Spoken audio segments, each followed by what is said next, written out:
Hello everyone, আমি lovely শহীদ। আমার cooking channel nostalgic cooking থেকে আপনাদের সবাইকে আবারও স্বাগত জানাচ্ছি। চলে আসলাম আমার আরেকটি ইউনিক রেসিপি নিয়ে। আমার এই ইউনিক রেসিপিটির নাম হচ্ছে তান্দুরি মশলা। এটি বানানো খুবই সহজ। ঘরে থাকা কিছু উপকরণের সাহায্যে কিন্তু এই রেসিপিটি আসলে তৈরি করা যায়। তো আমি আজকে হোমমেড তান্দুরি মশলা দিয়ে বানিয়ে নিয়েছি হোমমেড তান্দুরি চিকেন।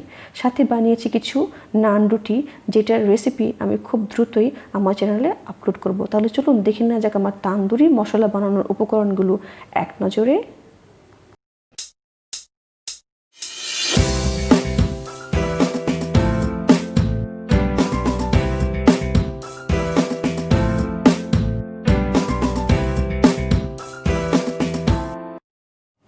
আমি এখানে নিয়ে নিয়েছি 1 টেবিল চামচ রসুন বাটা, নিয়ে নিয়েছি জিরা গুঁড়া 1 টেবিল চামচ, প্যাপ্রিকা নিয়ে নিয়েছি 1.5 টেবিল চামচ, নিয়ে নিয়েছি লবণ স্বাদ মতো। প্যাপ্রিকাটা আপনাদের ইচ্ছা মতো ব্যবহার করবেন, যতটুকু ঝাল খাবেন ঠিক অতটুকু ব্যবহার করবেন। নিয়ে নিয়েছি গরম মশলা 1 টেবিল চামচ, ধনে গুঁড়া 1 টেবিল চামচ, আদা বাটা 1 টেবিল চামচ, কাঁচামরিচ বাটা 1 টেবিল চামচ, হলুদ গুঁড়া 1 চা চামচ, নিয়ে নিয়েছি ঝাল মরিচ, যেটা লাল মরিচের গুঁড়া 1 টেবিল চামচ এবং জর্দার রং হাফ টিস্পুন, আর নিয়ে নিয়েছি হাফ কাপ সিরকা, নিয়ে নিয়েছি 2টি টমেটো।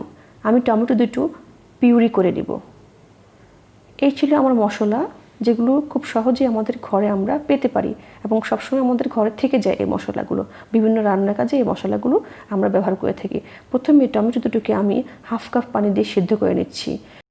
সেদ্ধ করার পর টমেটোটুকু রুম টেম্পারেচারে এনে একটি ব্লেন্ডারে ব্লেন্ড করে নিলেই হয়ে যাবে হোমমেড টমেটো পিউরি, যেটা বাজারের টমেটো পিউরি থেকে অনেক গুণ স্বাস্থ্যসম্মত। তো খুব ফাইন পেস্ট হবে এখানে। তো হয়ে গেল আমার টমেটো পিউরি। চলে যাচ্ছি চুলায়। আমি অলরেডি একটি ফ্রাই প্যান বসিয়ে দিয়েছি। ফ্রাই প্যান গরম হয়ে এসেছে। এর মধ্যে দিয়ে দিচ্ছি 1 কাপ তেল। তেল দিয়ে দেওয়ার পর এখানে প্রথমে 3টি মশলা দিয়ে দিতে হবে। 3টি মশলার মধ্যে হচ্ছে আদা বাটা, রসুন বাটা এবং কাঁচামরিচ বাটা। সবগুলো আমি 1 টেবিল চামচ নিয়েছি। আরেকটি সহজ মেজারমেন্ট হচ্ছে 3 টিস্পুন। যে মশলাগুলো নেবেন সবগুলো নেবেন 3 টিস্পুন। তো আমি দিয়ে দিলাম মশলাগুলো দিয়ে আমি 2 থেকে 3 মিনিট ভুনে নেব। ভুনে নিয়ে দিয়ে দিতে হবে পরিমাণ মতো লবণ দেওয়ার পর এই 3টি মশলার সাথে লবণটুকুকেও খুব ভালো করে মিশিয়ে নিতে হবে। মিশিয়ে নিয়ে এর মধ্যে একে একে সবগুলো মশলা দিয়ে দিতে হবে। তো আমি দিয়ে দিচ্ছি সবগুলো মশলা।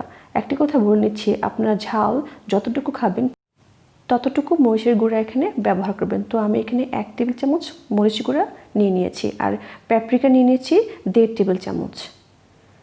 একে একে সব মশলা দিয়ে দেওয়ার পর মশলাগুলোকে খুব ভালো করে তেলে ভুনে নিতে হবে। ভুনে নিয়ে এখানে আপনারা গরম পানি ব্যবহার করতে পারেন, অথবা এখানে আদা সেদ্ধ করে আদার পানিটাও ব্যবহার করতে পারেন। তো আমি এখানে আজকে আদার পানিটা ব্যবহার করছি। পানিটা আপনাদেরকে 3 ব্যাচে দিতে হবে। একবার দিয়ে ভুনতে হবে, আবার ভুনে নিয়ে তেল যখন ভেসে উঠবে আবার দিবেন, তারপর আবার ভুনবেন, ভুনার পরে তৃতীয়বার দিবেন। দিয়ে দিচ্ছি টমেটো পিউরি দিয়ে টমেটো পিউরি খুব ভালো করে মশলার সাথে মিশিয়ে নিচ্ছি। মিশিয়ে নেওয়ার পর যতক্ষণ না পর্যন্ত মশলার গায়ে তেল ভেসে উঠবে অতক্ষণ পর্যন্ত রান্না করতে হবে। তো আমি দিয়ে দিলাম এখানে হাফ কাপ সিরকা। এই সিরকা দেওয়ার একটা অর্থ হচ্ছে এই মশলাটি খুব ইজিলি 3 মাস আপনি ফ্রিজে সংরক্ষণ করতে পারবেন। যদি আরও বেশি সংরক্ষণ করতে চান তাহলে সিরকার পরিমাণটা এখানে বেশি ব্যবহার করবেন। তো মশলা আমার অ্যাকচুয়ালি ভুনা শেষ হয়ে গেছে, তেল একদম উপরে ভেসে উঠেছে। আমি আরও কিছুক্ষণ ভুনে নিচ্ছি, কারণ মশলা ভুনা যত ভালো হবে মশলাও কিন্তু ততটাই টেস্টি হবে।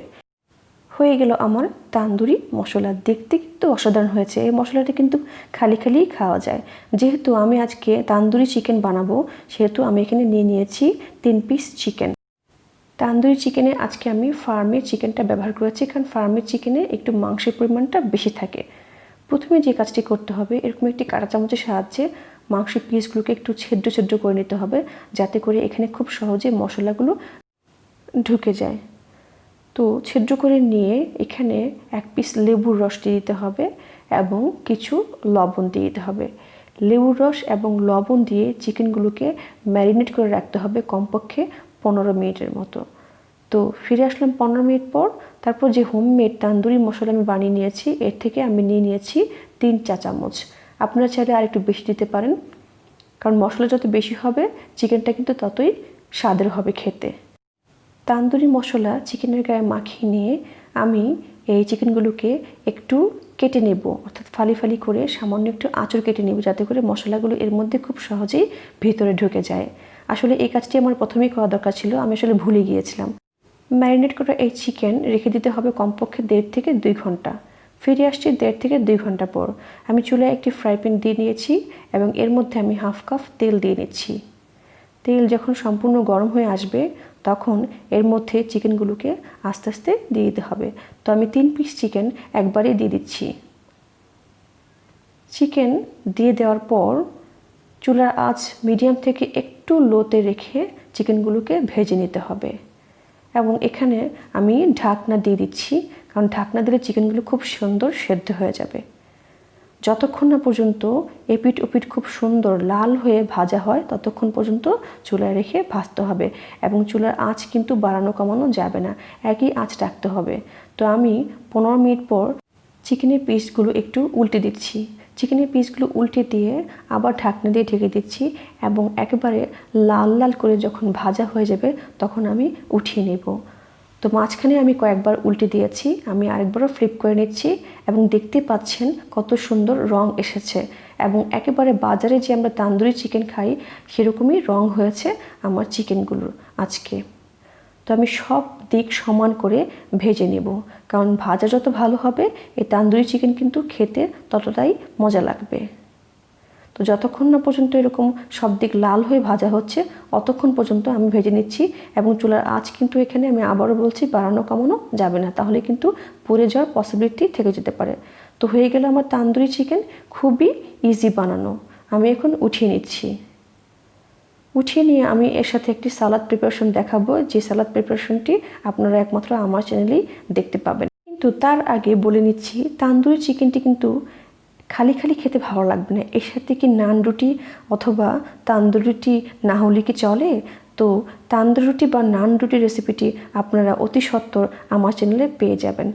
এর জন্য আপনাদেরকে আমার চ্যানেলের দিকে চোখ রাখতে হবে, এবং এখনও যারা আমার চ্যানেলটি সাবস্ক্রাইব করেননি তারা অতি সত্বর আমার চ্যানেলটি সাবস্ক্রাইব করে নিন, এবং সাথে থাকা বেল আইকনটি প্রেস করতে ভুলবেন না যেন। আমি এখানে নিয়ে নিয়েছি গাজর কুচি, টমেটো কুচি, শসা কুচি, ধনেপাতা কুচি, কাঁচামরিচ কুচি, নিয়ে নিয়েছি পেঁয়াজ কুচি, দিয়ে দিচ্ছি 4 চা চামচ টক দই। টক দই দেওয়ার পর এখানে যে আমি চিকেনগুলো ভেজেছিলাম সেই চিকেনের তেলটুকু আমি নিয়ে নেব। এখানে আমি 1 চা চামচের মতো তেল নিয়ে নিচ্ছি। এতে কিন্তু সালাদের স্বাদ এবং ঘ্রাণ কমপ্লিটলি আলাদা হবে গতানুগতিক অন্যান্য সালাদ থেকে। দিয়ে দিচ্ছি 1 চা চামচ তান্দুরি মশলা। আমার এই তান্দুরি মশলাটি একটি মাল্টিপারপাস মশলা। এই তান্দুরি মশলা দিয়ে আমি অনেকগুলো রেসিপি তৈরি করেছি, যেগুলোর ভিডিও আপনারা খুব জলদি আমার চ্যানেলে পেয়ে যাবেন। চোখ রাখুন আমার চ্যানেলের দিকে। সবগুলো মশলা দিয়ে দেওয়ার পর আমি সালাডটুকু খুব ভালো করে মাখিয়ে নিচ্ছি। হয়ে গেল আমার স্পেশাল সালাদ, যেটা তান্দুরি চিকেন এবং নান রুটির সাথে খেতে কিন্তু অসাধারণ লাগে। শেষ পর্যায়ে দিয়ে দিলাম কিছু প্যাপ্রিকার গুঁড়া।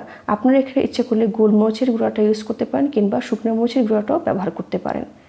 হয়ে গেল আমার হোমমেড মশলা দিয়ে তান্দুরি চিকেন উইথ নান রুটি, হোমমেড নান রুটি। একেবারেই ডিফারেন্ট একটা মিল, বাচ্চারা খেতে তো অনেক পছন্দ করবে। ভিউয়ার্স, আমার এই রেসিপিটি যদি আপনাদের ভালো লেগে থাকে তাহলে আমার এই ভিডিওটিতে একটা লাইক দিবেন, কমেন্ট করবেন, শেয়ার করবেন, এবং আমার চ্যানেল নস্টালজিক কুকিং সাবস্ক্রাইব করবেন, এবং সাথে থাকা বেল আইকনটি প্রেস করতে ভুলবেন না। আজ এই পর্যন্তই। আগামীতে নতুন কোনো রেসিপি নিয়ে আবার আপনাদের সামনে হাজির হয়ে যাব। সে পর্যন্ত সবাই ভালো থাকবেন এবং আপনার আশেপাশে সবাইকে ভালো রাখবেন।